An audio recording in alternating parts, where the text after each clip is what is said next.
Chers élèves, bonjour. Merci de nous retrouver encore aujourd'hui pour la suite de notre cours. Et cette fois-ci, c'est l'exercice. On peut faire une petite simulation pour illustrer un peu le cours que nous avons fait sur les figures de style. Et ici, dans ces figures de style, on vous demandera donc de trouver les figures de style et aussi de les expliquer, identifier les figures de style et puis vous les expliquer. Vous devez d'abord essayer de voir c'est quelle figure de style et on explique pourquoi on dit que c'est ça. Voilà, c'est ça ce qu'on demande ici.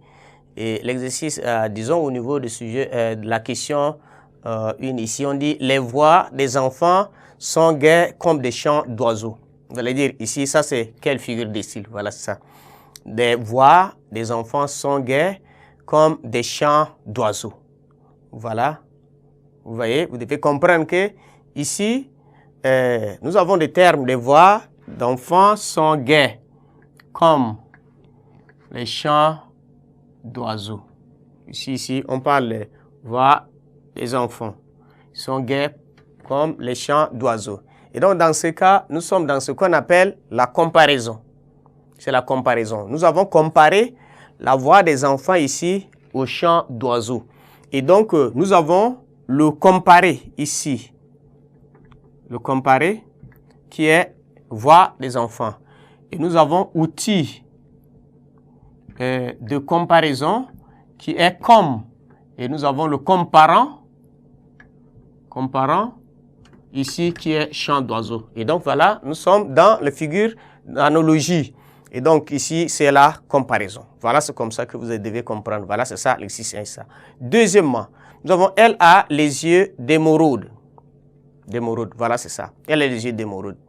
Ici, on dit quoi? Les yeux d'émeraude. Ici, vous savez, ici, émeraude, ici, c'est pour dire qu'elle a les yeux verts, bleuâtres, un peu légèrement bleuâtres, c'est ce qu'on dit ici.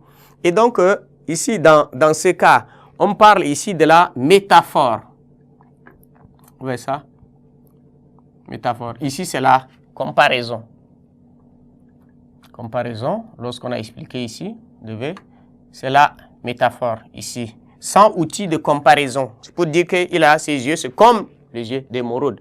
Donc, c'est la métaphore ici qui est figure de transfert de sens. Et donc, quand on dit il a les yeux d'émeraude ici, on essaie quand même de voir c'est que l'intensité que la personne a de lui-même, de ses yeux.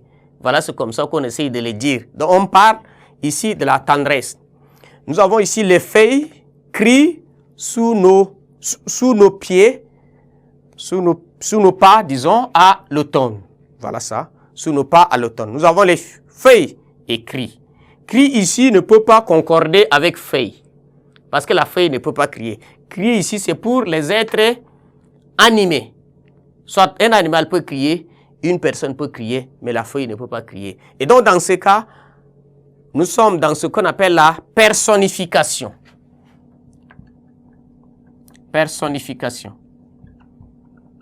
Ils ont personnifié la feuille, ici. Donc, c'est la personnification.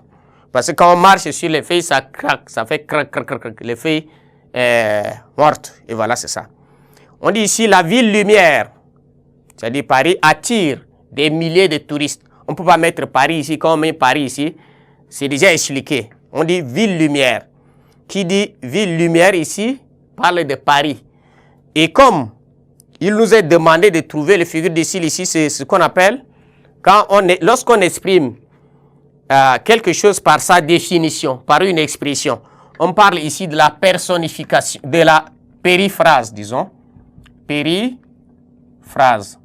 Voilà, c'est ça. Comme on a dit, on dit la langue de Molière, quand on dit ça, c'est pour parler de français, tout ça. On dit ville-lumière, donc c'est Paris. Quand les gens disent ville-lumière, sachez que c'est Paris dont il est question ici. Donc c'est la périphrase. C'est comme ici, non, puis-je espérer que vous accepterez un cœur qui vous adore. Voilà, ça c'est le vers donc des racines. Vous dites, puis-je espérer que vous accepterez un cœur qui vous adore. Voilà, c'est dans le cadre de la courtoisie. Un homme qui parle à sa femme, puis-je espérer que vous accepterez un cœur qui vous adore. C'est-à-dire, est-ce que vous pouvez accepter que je vous aime? ou mon amitié. Et donc, dans ce cas, le cœur, comme on met pour la personne, donc c'est ici la métonymie. Métonymie. Voilà, c'est ça. On prend le cœur pour une personne. Vous voyez ça? Est-ce que tu peux m'accepter que je t'aime? Donc, tu peux accepter un cœur qui vous adore. Donc, voilà, c'est ça. C'est le verbe qui dit. Donc, voilà. C'est de cette manière que vous allez identifier les figures du style et parvenir donc à l'expliquer. Merci et restons en contact encore pour la suite de l'exercice.